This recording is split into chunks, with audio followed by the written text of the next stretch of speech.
Donc bonjour, voilà, je suis Laetitia. Ah pardon. Vous m'entendez? Donc je suis Laetitia Vital, je suis psychologue du travail. J'ai été diplômée en 2017 et mon stage en fait de master 2, je l'ai réalisé en EHPAD. Donc j'avais une grande appréhension de cette expérience dans cet environnement que voilà, j'appréhendais. Et finalement, ça fait 7 ans que j'interviens dans ce secteur. Et voilà, j'aurais du mal à en partir. On a conçu donc le sujet de ma thèse, en fait, c'est la conception, la mise en œuvre et l'évaluation d'une équipe mobile qualité de vie et conditions de travail. C'est une équipe mobile pluridisciplinaire qui intervient dans 12 EHPAD. Alors l'hypothèse principale, en fait, c'est de mobiliser 3 modalités d'intervention. Une modalité d'intervention interstructure, donc avec des temps collectifs inter-établissement. Une modalité intra-établissement, c'est-à-dire travailler auprès des collectifs de travail au sein de chaque structure. Et une modalité plus individuelle, où là on vient accompagner les professionnels de ces structures de manière individuelle. L'objectif, c'est de faire évoluer significativement la qualité de vie et les conditions de travail de ces professionnels des 12 établissements. Alors, qu'est-ce que la qualité de vie et les conditions de travail? Donc, voilà, c'est un concept qui n'est évidemment, enfin, comme beaucoup de concepts, qui n'a pas de consensus dans la communauté scientifique. Pourtant, on commence quand même à, avoir un consensus au moins sur 3 éléments. La qualité de vie et les conditions de travail sont un construit renvoyant à des perceptions de satisfaction et de contentement qu'un individu associe à son environnement de travail. La QVCT relève de dimensions individuelles, organisationnelles et sociales, et la QVCT influence les autres domaines de la vie et fait partie intégrante de la qualité de vie au sens plus général. Donc nous, l'enjeu, c'était de faire évoluer toutes les dimensions de la QVCT en étant tout à fait, humble et réaliste. Il y a un certain nombre de dimensions sur lesquelles il est quand même difficile d'agir et de faire bouger les choses. Donc, pour autant, l'idée c'était vraiment d'intervenir sur toutes les dimensions, mais on s'est concentré plutôt sur les dimensions qui sont ressources pour ces professionnels. La notion du pouvoir d'agir, je ne sais pas si c'est quelque chose qui vous parle, la notion de soutien social qui est à la fois émotionnel, instrumental et informationnel, et l'apprentissage organisationnel, donc on en a parlé avec Maëva, c'est vraiment l'idée que les collectifs puissent monter en compétences et apprendre de manière vertueuse ensemble. Ces dimensions ressources, elles sont cohérentes avec un certain nombre de modèles. Voilà, je ne reviens pas forcément dessus, mais c'est à la fois l'expérience et le cadre théorique qui nous a permis de souhaiter travailler sur ces dimensions.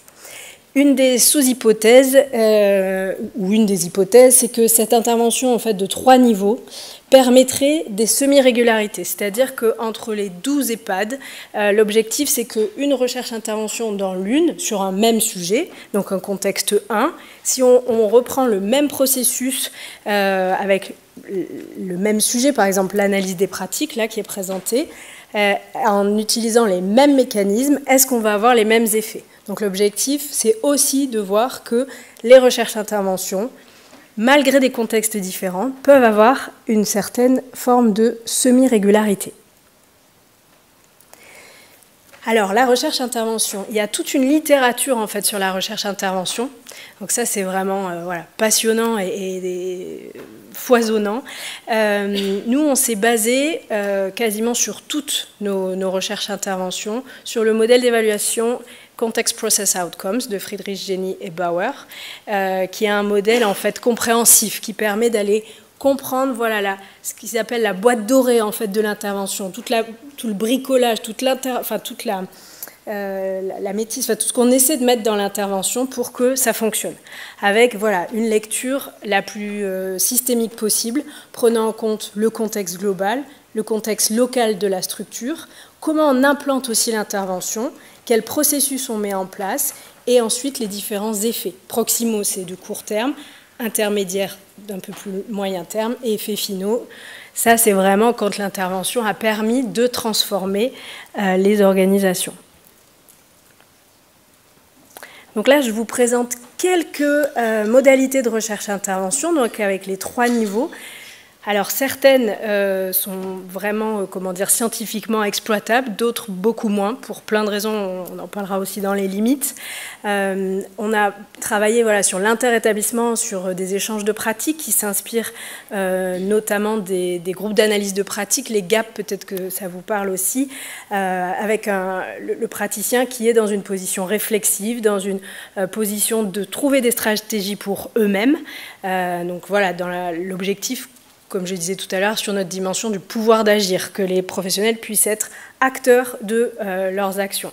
Et on a travaillé là essentiellement sur l'interétablissement auprès des cadres. Donc l'enjeu, c'était eux, évidemment, de les outiller, de leur donner de la matière pour agir entre eux, mais aussi, et ça c'était un enjeu voilà, assumé, mais il a fallu vraiment le travailler, qu'ils laissent aussi leurs équipes agir sur sur quoi elles travaillent.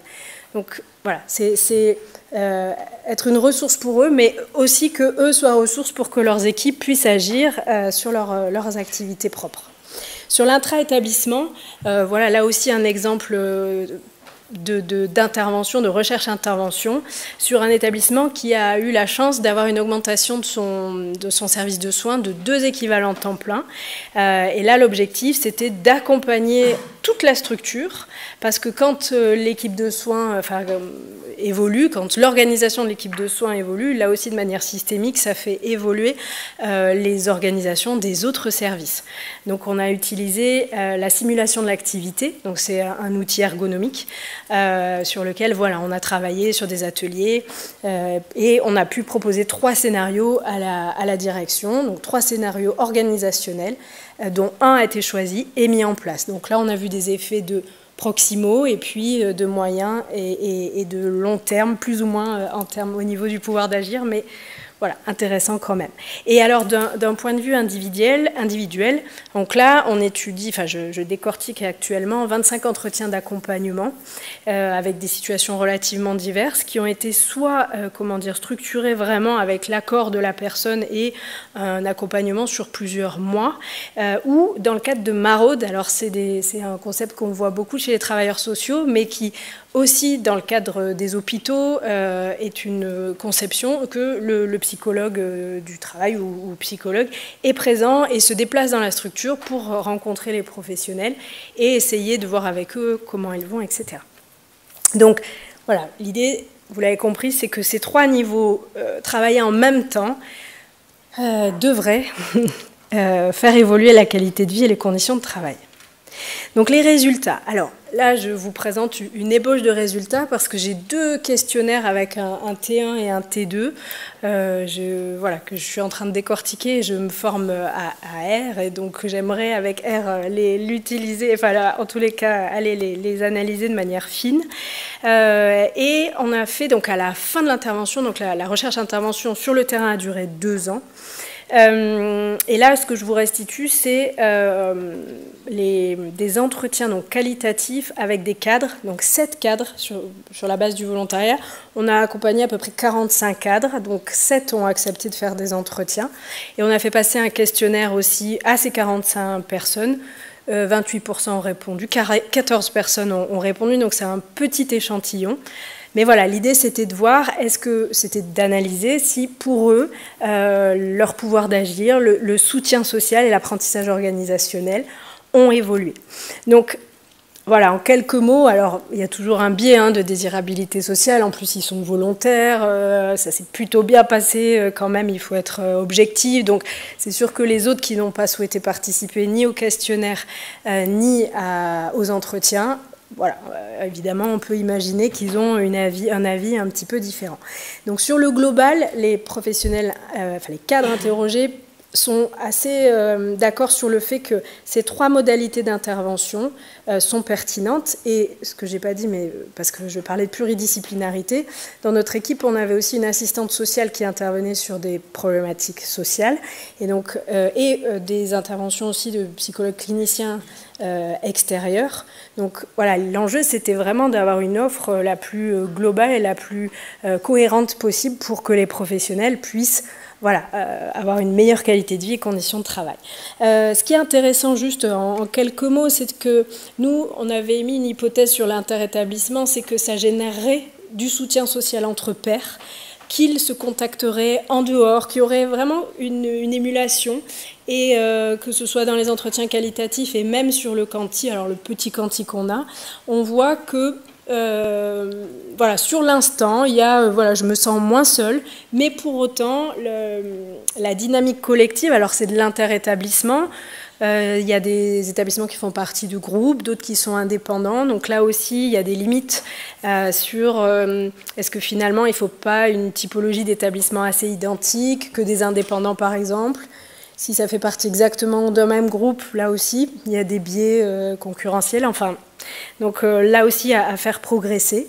Et sur l'aspect quand même de l'apprentissage organisationnel, sur l'interétablissement, on a vu un petit peu de semi-régularité parce qu'ils sont allés chercher donc, des idées, des process de travail chez leurs collègues qu'ils ont ensuite mis dans leurs établissements. Donc voilà, on a pu voir, notamment sur des espaces de discussion sur le travail, que quand les professionnels sont convaincus, il y a quand même un transfert et un apprentissage organisationnel qui est, puisque les effets sont quasiment les mêmes sur le pouvoir d'agir, notamment sur la circulation de l'information. Sur l'intra-établissement, là où voilà, on a une satisfaction tout à fait relative, mais c'est qu'on a le sentiment, et ça a été verbalisé, c'est que les professionnels ont un petit peu bougé en termes de perception de la qualité de vie et des conditions de travail. C'est vrai que souvent on a la QVCT avec le baby-foot, les massages, etc. En tant que psychologue du travail, enfin psychologue tout court, c'est quand même assez rageant. Donc voilà, on sent que dans ces temps collectifs intra-établissement, nos interventions ont un petit peu fait bouger les choses et les cadres disent voilà, je comprends maintenant et j'ai bougé dans les choses que je fais différemment avec mes équipes. Encore une fois, c'est proximal. Est-ce que dans le temps, ça va durer ? On ne peut pas forcément le prévoir. Et sur l'individuel, voilà, l'individuel, c'est vraiment sur le soutien social qu'on a eu le plus d'impact, même si, et là, voilà, ça c'est un des écueils, on a réussi à travailler vraiment avec les cadres et beaucoup moins avec les professionnels de terrain, en tous les cas sur l'individuel, du fait du turnover. Et là aussi où on a agi, ou en tous les cas fait un petit peu bouger les curseurs, les curseurs, c'est sur les problématiques quotidiennes et le fait que les questions organisationnelles sont pensées avec les professionnels. Donc pour nous, en termes de pouvoir d'agir, on a eu le sentiment qu'on avait un certain nombre d'effets, mais encore une fois, tout est relatif aux résultats assez parcellaires que l'on a eu. Sur la discussion, alors intéressant de voir avec vous et de discuter de cette position intervenant-chercheur. Il y a une hiérarchie des intentions. C'est vrai que quand on est dans une structure, il y a l'enjeu de réussir pour les professionnels, il y a l'enjeu de réussir pour les cadres aussi, il faut être transparent. Et puis il y a la casquette du chercheur qui se questionne, qui est toujours dans une position réflexive, qui fait des allers-retours avec la littérature, qui essaie de comprendre des phénomènes sociaux parfois qu'on ne maîtrise pas du tout. Et ça, c'est une position qui n'est pas toujours simple. Et la notion de longitudinale aussi, on a vu au bout d'un moment que les professionnels... s'habituer à nous et que de la posture neutre et extérieure qu'on pouvait représenter, parce que, pour précision, en fait, il n'y avait pas du tout de financement des structures, comme c'était un financement institutionnel, donc il n'y avait pas de relation commerciale, donc ce qui nous permettait quand même d'avoir une position extérieure et on pouvait se permettre de dire un certain nombre de choses qu'on n'aurait peut-être pas pu se permettre dans le cadre d'une relation commerciale.